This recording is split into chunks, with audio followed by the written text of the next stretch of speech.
When people come to me for mediation or they need skills to help them solve a conflict that's outside the counselling room. It's not with two people in the counselling room, they might be out in their workplace. The presenting problem is they're stressed because of a conflict they can't resolve, or they're being referred for mediation because of a conflict they can't resolve.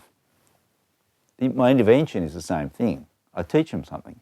And what I teach them is this method of negotiating that comes out of research that they did at Harvard University.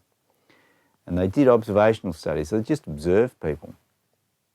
When they negotiate, what are the things that they consistently do? And they found that there were 7 things. They call it the elements, right?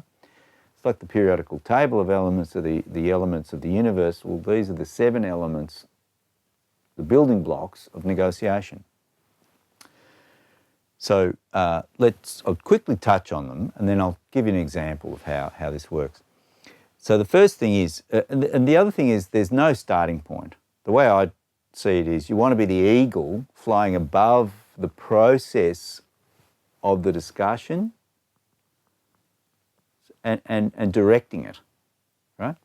So good negotiators have an overview of the process of what they're discussing, as well as the content of what they're discussing, okay? So the first, what I normally start with, although there's no starting point, I normally start by explaining that the first thing is interests. So interests are the things that they want and they need. So wants and needs are interests. You know that phrase, it's not in my interests. What that means is, I don't want that, right? The second thing would be options. So all the creative ways to go about having your interests met. And options can be, you need to brainstorm. It's like a brainstorming exercise. When you're exploring options, you want to look at all the options and not evaluate them until you've discovered all of them. The next one would be standards. Standards are a reference point. So if you're buying a car, the reference point is the registration papers, the roadworthy certificate, the safety standards. If you're building a building, there's building standards. If you're repairing a relationship, the standards are often values. If there's a marriage relationship, the standards are the marriage vows, because that's what they said on their wedding day. These are the standards of our marriage: love, honour, care, respect, cherish. So they're values. So sometimes there are standards in books, but sometimes there's standards in terms of values. The next is alternatives.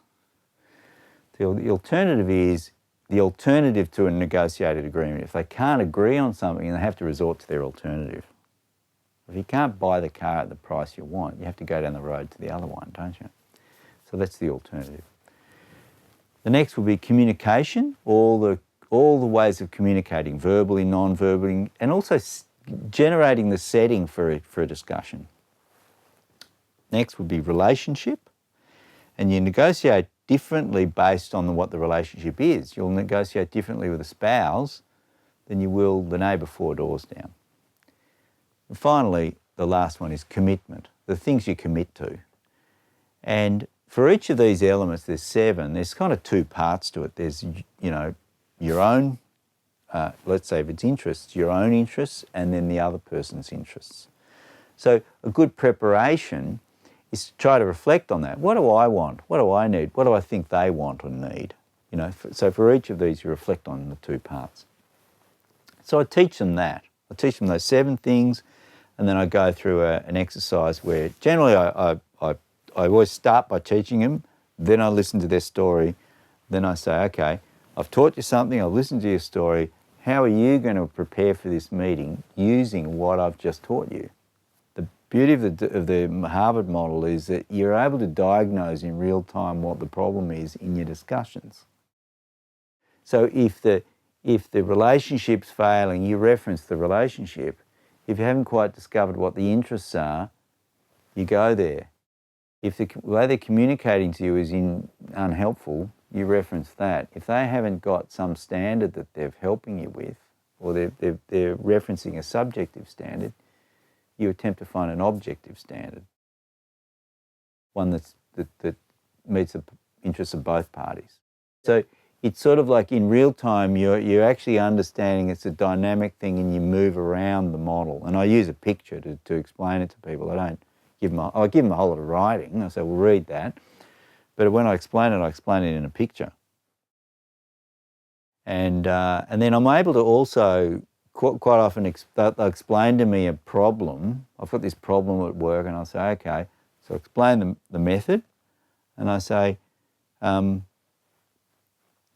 given the model, the way I see it is that you haven't really discovered what they want, or you find that unpleasant because of their style of speaking to you, so you avoid it.